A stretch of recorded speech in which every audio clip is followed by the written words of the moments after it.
Jamii imeshauriwa kuweka utaratibu wa kupata elimu juu ya matumizi sahihi ya fedha ili kuondokana na changamoto za madeni, mikopo umiza na kupiga hatua katika suala zima la kiuchumi.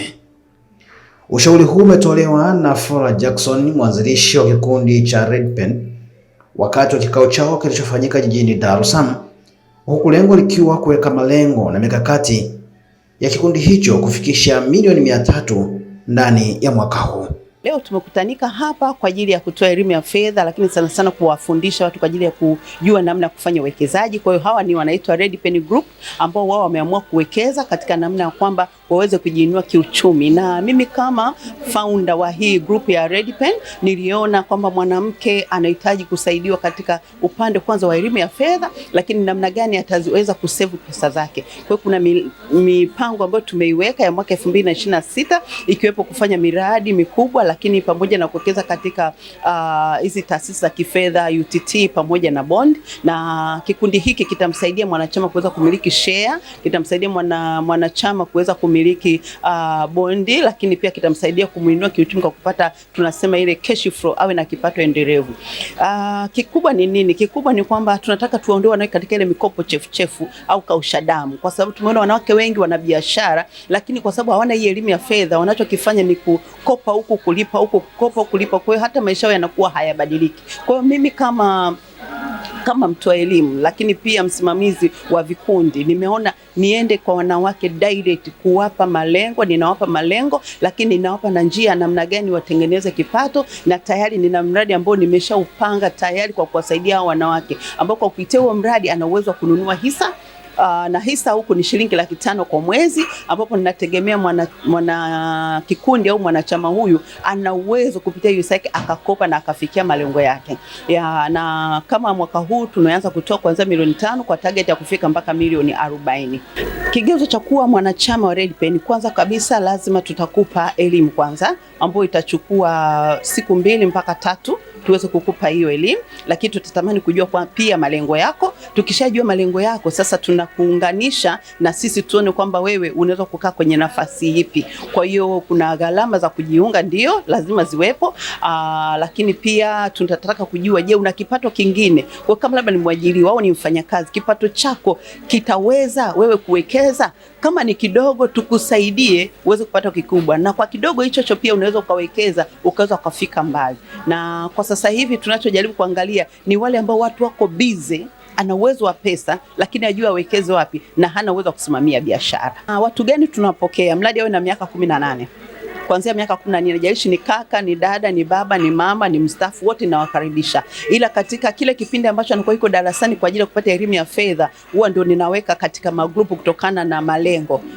Grupu hili lina malengo haya, grupu hili lina malengo haya. Huyu ni mstaafu, ana malengo yake yanakuwa sio makubwa sana ya muda mrefu. Huyu tayari ni mtoto mdogo yuko chuo, malengo yake ni ya muda mrefu, na tunamtengenezea. Kwa hiyo kabla mtu hajajiunga, ni lazima niweze kupata muda wa kuongea naye na kumpa elimu kwanza, ili aelewe anaenda kufanya nini. Kwa sababu watu wengi wamekuwa wanapenda tu mikopo, au wengine wanapenda tu akisikia mahali kuna mkopo anakuja, lakini hataki ule mchakato. Kwa hiyo mimi pia ninauza mfumo. Kwa hiyo kwa kuuza mfumo huu natengeneza kesho ya mtu ya baadaye, awe baba, awe mama, awe kaka. Na furaha yangu ni kuhakikisha kwamba ninagusa watu wengi sana. Kwa kama unanisikiliza, ninaomba ufanye namna, namba ziko hapo zinapita, njoo ukae chini tukufundishe, kwa sababu elimu ya fedha ukiijua itakusaidia kuishi vizuri bila kuwa na mchanganyiko wa maisha, bila kuwa na wanasema na ile miemko ya kila kitu. Manake tutakulea na kuhakikisha unaifikia ndoto yako haraka iwezekanavyo. Namshukuru Mungu mpaka sasa hivi. Mfano nikiangalia kama mwaka jana niliweza kutoa kwenye mradi wa bodaboda, nimetengeneza ajira karibia 150, nilitoa boda 150. Maana yake ni ajira 150 kwa vijana ambao na wenyewe wanaweka hisa, wanajiwekea kidogo kidogo, wanasomesha na pia wanajenga. Lakini kwa upande wa wanawake, tayari naona wanawake ambao wanaenda kufanya biashara kubwa, kwa sababu walikuwa na mtaji kidogo, sasa ana uwezo wa kufanya biashara kubwa kwa mtaji mkubwa, na ninakuwa ninawamonitor na kuwafuatilia. Kwa Dar es Salaam tunapatikana Dora Tower, Bamaga, Mwenge, lakini kwa mikoani huwa tunapenda kuwafuata watu jinsi watakavyotualika. Mfano mtu akiwa na watu 15, ninasafiri ninamfuata, na napata tu barua za serikali za mtaa, na lazima uongozi wa serikali uwe pale kwa ajili ya usalama pia na kuwajua watu wa vitongoji vya pale, then ninatoa hii elimu na baada ya hapo tunaanza kuwalea. Baadhi ya wanufaika wa kikundi hicho ambao awali maisha yao yalikuwa duni wameweka bayana namna ambavyo kikundi hicho kimewasaidia kupiga hatua kubwa kiuchumi ukilinganisha na hapo awali. Naitwa Nasoko Hamisi, mimi ni mwanachama wa Redpen. Namshukuru kwanza founder wa Redpen, Flora Mwaijele, kwa kunikutanisha na wanawake sahihi, ambapo mpaka sasa mimi nimeingia kwenye Redpen na nimepata mafanikio makubwa. Kwanza nilianza na kumiliki boda mbili, ambapo boda mbili zinaniletea kwa mwezi 560,000, ambao hiyo 560,000 inanisaidia kununua hisa, na hapa sasa hivi wiki ijayo nategemea kuongeza boda nyingine, maana Redpen inanipa mkopo wa 500,000. Kwa hiyo 500,000 nitaenda kuongeza boda nyingine 2, na maana nitakuwa na boda 4. Kwa hiyo katika hizo boda zangu 4 nitakuwa na uwezo wa kupanda hisa ya 1,000,000 kila mwezi. Kwa majina naitwa Pauline Modhoni Kairuki na mimi ni katibu wa Redpen Investment Group. Kwa kweli nafurahi sana kuwa kwenye kundi hili kwa sababu naona gani wanachama tumejipanga vizuri kwa sababu wa mwaka huu 2026.